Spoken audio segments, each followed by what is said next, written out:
रास्ते में लच्छू उस्ताद युधिष्ठिर को मिले। बोले, धर्मराज 13 साल का चांस मिला है, इसमें कम से कम एक भाई को तो अच्छा जुआरी बनाओ। तीर कमान सिखाने से ही कुछ नहीं होता। तीर कमान को तो पासों ने मार दिया।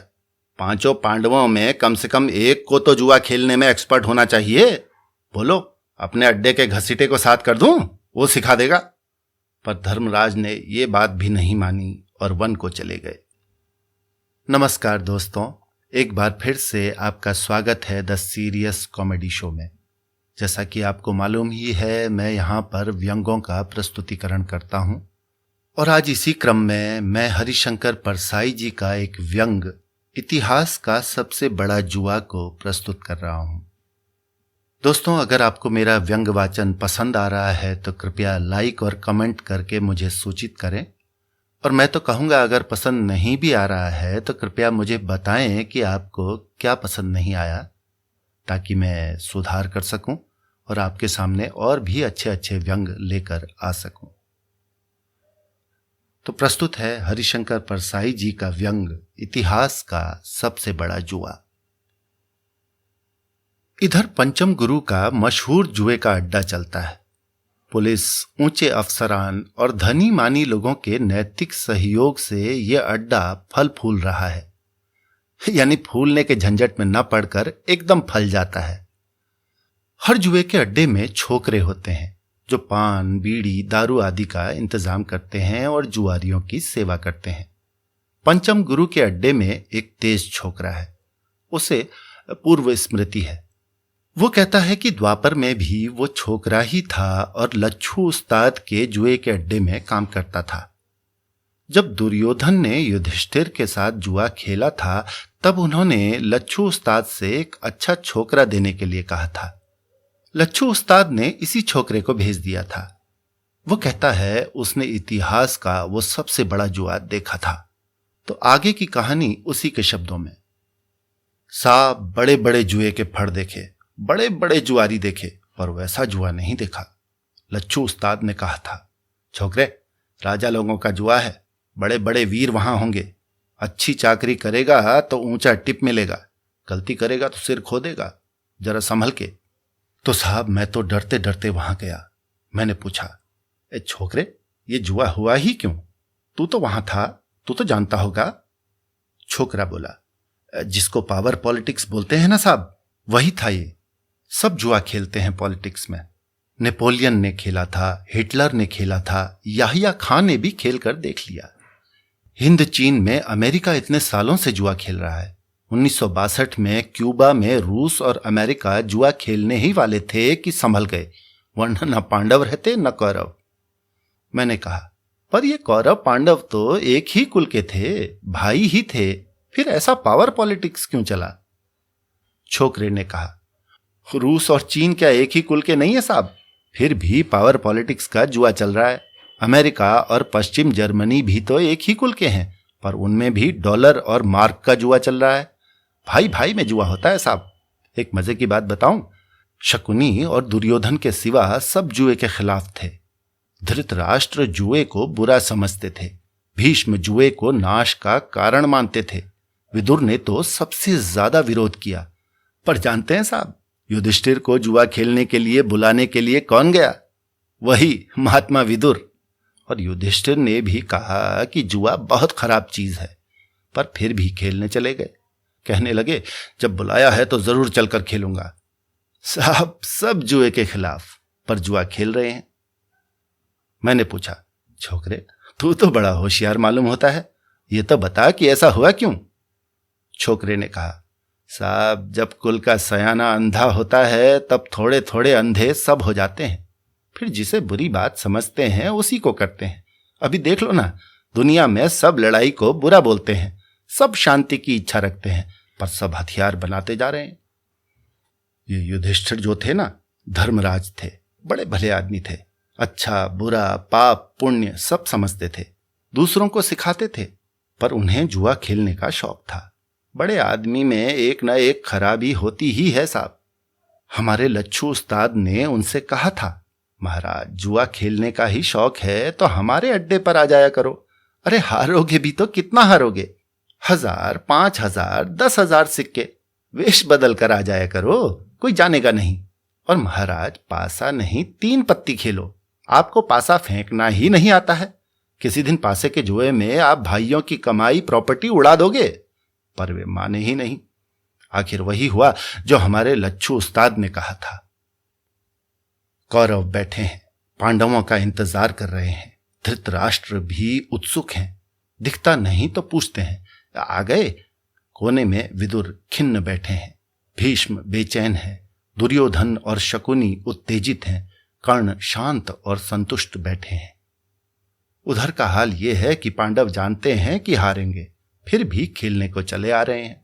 आगे युधिष्ठिर हैं, पीछे भीम, उसके पीछे अर्जुन, नकुल और सहदेव। भीम उत्तेजित हैं, बाकी भाई इस तरह तटस्थ भाव से चल रहे हैं कि बड़े भैया जो भी करें ठीक है। आमने सामने बैठ गए। मैं पानी पिलाने के बहाने युधिष्ठिर के पास गया और कान में कहा, धर्मराज 3 पत्ती खेलो, पासा मत खेलना, तुम्हें पासा फेंकना नहीं आता। इसी वक्त शकुनी ने मुझे देख लिया और पुकारा, ए छोकरे, उधर क्या कर रहा है? वो बीड़ी का कट्टा उठा कर ला। दुर्योधन बोलता है, दांव मैं लगाऊंगा तो पासे मेरी तरफ से मामा शकुनी फेंकेंगे। अरे भला बताइए, ऐसा भी होता है कि दांव एक लगाए और पासा दूसरा फेंके? मैंने कहा, होता है रे, पॉलिटिक्स में होता है। देखा नहीं कि दांव याहिया खान ने लगाया और पासे निक्सन और माओ ने फेंके, 2 शकुनी मामा। और हम अगर युधिष्ठिर जैसे बने रहते तो हमारा भी कबाड़ा हो जाता। पर हमने कह दिया कि तेरा शकुनी तो हमारा भी रसुनी, फेंक पासा। छोकरा बोला, बिल्कुल ठीक बात बोले साहब आप। युधिष्ठिर भी कह देते कि तुम्हारी तरफ से अगर शकुनी पासे फेंकेंगे तो हमारी तरफ से लच्छू उस्ताद फेंकेंगे। शकुनी किसी का लोहा मानता था तो हमारे लच्छू उस्ताद का। पर युधिष्ठिर के हाथ तो पासा फेंकने को कुलबुला रहे थे ना, वे इस शर्त को भी मान गए और चालू हो गया साहब जुआ। युधिष्ठिर ने लगा दिए दांव पर सोना और रत्न, फेंके पासे। फिर शकुनी ने पासे फेंके और चिल्लाया, जीत लिया। एक बात माननी पड़ेगी साहब, शकुनी था उस्ताद, जैसे चाहता वैसे पासे फेंक लेता था। ये बात तो उड़ाई हुई है कि वो कपटी था, असल में वो अच्छा खिलाड़ी था। फिर लगा दांव और लाखों अशरफी मनो सोना। धर्मराज ने पासे फेंके, फिर शकुनी ने फेंके और चिल्लाया, जीत लिया। धर्मराज तो जुए के नशे में धुत हो गए थे। उन्होंने सब प्रॉपर्टी, पैसे, हाथी, घोड़े, गायें दांव पर लगा दिए और हार गए। मैंने कहा, अब बंद करो महाराज। पर वे बोले, अगला दांव मैं ही जीतूंगा। पर अब दांव पर लगाने को बचा ही क्या था, सिर्फ आदमी बचे थे और वे सेनापतियों और नौकरों को दांव पर लगाकर हारने लगे। मैंने पूछा, क्यों रे छोकरे, जब आदमी दांव पर लगने लगे तो किसी ने रोका नहीं? उसने कहा, अरे रोका साहब, पर धर्मराज तो होश में नहीं थे। उधर बेचारे विदुर जरूर बार बार धृतराष्ट्र से कहते थे कि लड़के को रोको वरना बड़ा अनिष्ट होगा। पर अंधे राजा बेटे के मोह में और अंधे हो गए थे। उधर दुशासन, दुर्योधन और शकुनी वगैरह पांडवों की खिल्ली उड़ाते थे, उनका अपमान करते थे। इधर भीम क्रोध से कसमसा जाते थे। बाकी पांडव तो बड़े भाई के लिहाज से मुंह लटका कर बैठे थे। आदमी दांव पर लगने लगे साहब और हारे जाने लगे। दास दासी सब धर्मराज हार गए। पसीना आ रहा था युधिष्ठिर को। मुझे पुकारा, छोकरे पानी पिला। मैंने उन्हें पानी पिलाते हुए कहा, महाराज अब भाइयों को लेकर भाग जाओ। पर वे कहां मानने वाले। उन्होंने नकुल और सहदेव को दांव पर लगा दिया और हार गए। शकुनी चिल्लाया, छोकरे थोड़ी दारू ला। अब साहब युधिष्ठिर ने भीम और अर्जुन को दांव पर लगाया और हार गए। कोई भाई नहीं बोला साहब कि हमारा जुआ क्यों खेलते हो। अब बचे धर्मराज। बोले, इस बार मैंने अपने को दांव पर लगाया। पासे फेंके, शकुनी ने फेंके और जीत गया। खल्लास हो गया साहब। सब भाई दुर्योधन की प्रॉपर्टी हो गए साहब। शकुनी को खूब चढ़ गई थी साहब, नहीं तो वो वैसी बात नहीं कहता। कहता है, धर्मराज अभी द्रौपदी बच गई है, उसे भी दांव पर लगाओ। सारी सभा में हाहाकार मच गया। विदुर ने फिर समझाया, बताइए साहब, द्रौपदी तो जॉइंट प्रॉपर्टी थी, अकेले युधिष्ठिर की बीवी तो थी नहीं। 5 भाइयों की थी, फिर एक भाई उसे दांव पर कैसे लगा सकता है? पर लगा दिया। भाई लोग कुछ नहीं बोले। वो जमाना ही ऐसा था साहब। भीष्म के पिता शांतनु का दिल एक केवट कन्या पर आ गया था, तो बूढ़े बाप के शौक के लिए भीष्म ने राजपाट छोड़ा और कमारे रहे। बोले ही नहीं कि फादर बहुत भोग कर लिया, बूढ़े हो गए, अब हमारी जिंदगी क्यों खराब करते हो? तो साहब युधिष्ठिर द्रौपदी को भी हार गए। भीम अब आपे से बाहर हो गया। बोला, अभी तक मैं कुछ नहीं बोला, तुम प्रॉपर्टी हार गए, हमें भी हार गए, पर तुमने द्रौपदी को भी दांव पर लगा दिया। तुम पक्के जुआरी हो, मैं तुम्हारे इन पासे फेंकने वाले हाथों को जला दूंगा। एक बात बताऊं, भीम द्रौपदी को बहुत लव करता था, पर द्रौपदी जरा अर्जुन की तरफ ज्यादा थी। कृष्ण अर्जुन का बड़ा दोस्त था और द्रौपदी भी कृष्ण से ही अपना दुख कहती थी। पता नहीं क्या गोलमाल था साहब। ये कृष्ण था बहुत दंदी फंदी आदमी। वो होता तो शकुनी की नहीं चलती। वो साफ झूठ बोल जाता था और कहता था कि यही सच है। वो कपट कर लेता था और कहता था कि इस वक्त कपट करना धर्म है। अब साहब द्रौपदी सभा में लाई गई, दुशासन लाया और उसका अपमान होने लगा। बड़ी जोरदार औरत थी साहब ये द्रौपदी। उसने वो धिक्कारा सबको कि सबके माथे झुक गए। बोली, ये मेरे पति कायर हैं, ये इतने बूढ़े और ज्ञानी सभा में बैठे हैं, ये सब पापी हैं। मुझे बताओ कि खुद अपने को हारे हुए युधिष्ठिर क्या मुझे दांव पर लगा सकते हैं? क्या बोलता है तुम्हारा धर्म, तुम्हारी नीति, तुम्हारा न्याय? सब सुट्ट हो गए साहब, कोई कुछ नहीं बोला। मैंने कहा, छोकरे, कौरवों की तरफ से बड़े बड़े लोग थे, बड़े बूढ़े थे, वे सही बात क्यों नहीं बोले? छोकरा हंसा, बोला, साहब वे सब सिंडिकेटी हो गए थे, अनुशासन में बंध गए थे। निजलिंगप्पा जी जिसको डिसिप्लिन बोले थे ना, वही हो गया था। अंतरात्मा की आवाज और अनुशासन का झगड़ा था। द्रौपदी कहती थी, तुम्हारी अंतरात्मा क्या बोलती है? पर वे सब बूढ़े और ज्ञानी जैसे जवाब में कह रहे हों, अंतरात्मा की आवाज नहीं, हम तो अनुशासन वाले हैं, इसलिए चुप हैं। और साहब आप जानते ही हैं कि जैसे सिंडिकेटी अनुशासन वालों की गत हुई, वैसे ही इन द्वापर के सिंडिकेटियों की महाभारत में हुई। मैंने पूछा, छोकरे, फिर पांडवों ने क्या किया?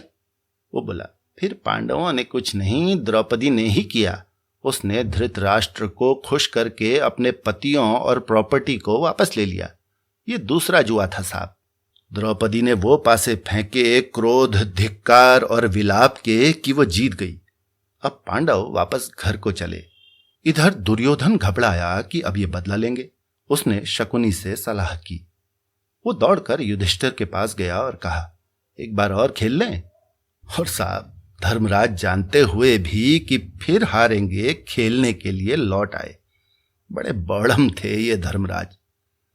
आगे का हाल तो आप जानते ही हैं। एक ही दांव में पांडवों को 12 वर्ष का वनवास और 1 वर्ष का अज्ञातवास हो गया। दुर्योधन का पॉलिटिक्स चल गया साहब।